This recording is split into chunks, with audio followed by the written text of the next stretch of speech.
Hi friends, welcome to ഐഗു and me. ഞങ്ങളിന്ന് പോകുന്നത് മധുരയിൽ സ്ഥിതി ചെയ്യുന്ന വൃന്ദാവനിലെ പ്രേം മന്ദിറിലേക്കാണ്. രാത്രിയോടെ തന്നെ ഞങ്ങൾ യാത്ര തിരിച്ചു. അപ്പോൾ പോകുന്ന വഴിക്ക് നല്ല വിശപ്പുണ്ടായിരുന്നു. അതുകൊണ്ട് തന്നെ ഒരു ഹോട്ടലിൽ ഞങ്ങൾ കയറി. അവിടെ നിന്ന് ഞങ്ങൾ മഡ്ക ചായയും അതേപോലെ ആലു പൊറാട്ടയും ഓർഡർ ചെയ്തു. ഐഗുന് ഭയങ്കര വിശപ്പായിരുന്നു, പിന്നെ ചെറിയൊരു ഉറക്കവും എത്തി. അങ്ങനെ ഞങ്ങൾ അവിടുന്ന് ഫുഡൊക്കെ കഴിച്ച് പിന്നെ ഒന്ന് ഫ്രഷ് ആവാൻ വേണ്ടി കുറച്ച് ടൈം റൂം എടുത്ത് അവിടെ നിന്ന് ഐഗു കാർട്ടൂണൊക്കെ കണ്ട് ഫ്രഷ് ആയ ശേഷം ഞങ്ങൾ പിന്നെ മന്ദിറിലേക്ക് പോവുകയാണ് ചെയ്തത്. അമ്പലത്തിലെത്തി. അവിടെയുള്ള ചുറ്റുമുള്ള കാഴ്ച എന്ന് പറയുന്നത് അടിപൊളിയായിരുന്നു കേട്ടോ. കണ്ണിനും മനസ്സിനും ഒരുപോലെ കുളിരണിയിപ്പിക്കുന്ന കാഴ്ച തന്നെയായിരുന്നു അവിടെ. പിന്നെ ഒരുപാട് കാണാനുണ്ടായിരുന്നു. നമ്മൾ പണ്ട് മുതലേ കേട്ടുവരുന്ന കൃഷ്ണൻ്റെ കഥകളിലൊക്കെ കേട്ടുവരുന്ന ആ കഥകളൊക്കെ ഒരു ദൃശ്യരൂപത്തിലാണ് അവിടെ കാണാൻ കഴിഞ്ഞത്.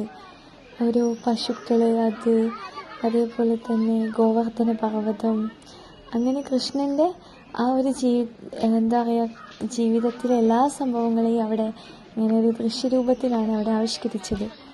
അതൊക്കെ കണ്ട് ഞങ്ങൾ ഇങ്ങനെ ചുറ്റി നടന്നു. ഐഗു ഗായ് ഗായ് എന്നിങ്ങനെ വിളിച്ച് പറയായിരുന്നു അവിടെ നിന്നിട്ട്.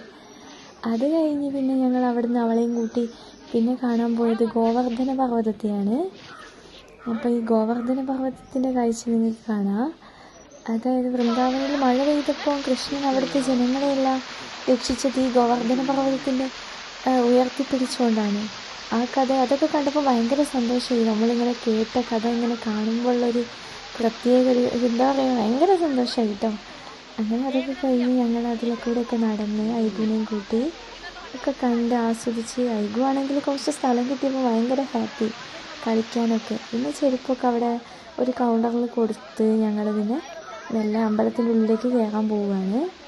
അപ്പോൾ കയറുന്ന സമയത്ത് നല്ല തണുപ്പുള്ള സമയമായിരുന്നു.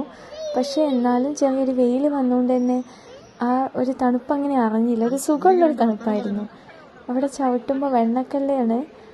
അന്ന് ഇതിനു മുമ്പ് താജ്മഹലിൽ പോയ ഒരു ഫീല് തോന്നി അവിടെ ചവിട്ടി. ആ വെണ്ണക്കല്ലിലൊക്കെ ചവിട്ടുമ്പോൾ അപ്പം അത് നിങ്ങൾക്ക് അടുത്ത വീഡിയോയിൽ കാണാം, താജ്മഹലിൽ പോയ ഇത്. അത് കഴിഞ്ഞ് ഐഗുവിനെ ഞാൻ കുറച്ച് നേരം കളിപ്പിച്ച്. ഒരുപാട് ആളുകളുണ്ടായിരുന്നു ഈ സമയത്തൊക്കെ അവിടെ. പിന്നെ എല്ലാവരും പറയുന്ന കേട്ടു സന്ധ്യയ്ക്ക് ശേഷമാണ് അവിടെ ലൈറ്റൊക്കെ വന്നിട്ടുള്ള നല്ല അടിപൊളി അവിടെ കാണാൻ കുറച്ചും കൂടെ ഉണ്ട്. ഡാൻസ് പ്രോഗ്രാം അതൊക്കെ ഉണ്ടെന്ന് പറഞ്ഞു കേട്ടു. അതൊക്കെ രാത്രിയാണ്. പകൽ വന്നുകൊണ്ട് ഞങ്ങൾ അതൊന്നും കണ്ടില്ല. പിന്നെ ഞങ്ങൾ മെല്ലെ അവിടെ നിന്ന് ഐഗുവിനെയും കൂട്ടി അമ്പലത്തിൻ്റെ ഉള്ളിലേക്ക് കയറാണ് ചെയ്തത്.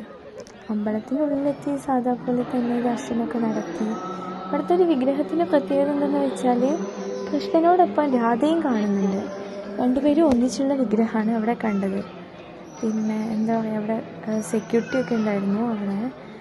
പിന്നെ അവിടെ നിന്ന് അതൊക്കെ കഴിഞ്ഞ് പ്രാർത്ഥനയൊക്കെ നടത്തി. പിന്നെ ഐഗു എന്താ ചെയ്തതെന്ന് വെച്ചാൽ എല്ലാവരും അവിടെ നമസ്കരിക്കുന്നത് കണ്ടിട്ട് അവളും അതേപോലെ തന്നെ നമസ്കരിച്ച്.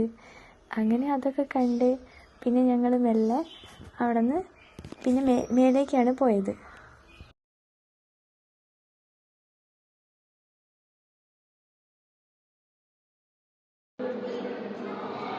അവിടെ നിന്ന് സ്റ്റെപ്പ് കയറിയിട്ടാണ് കേട്ടോ മേലേക്ക് കയറുന്നത്.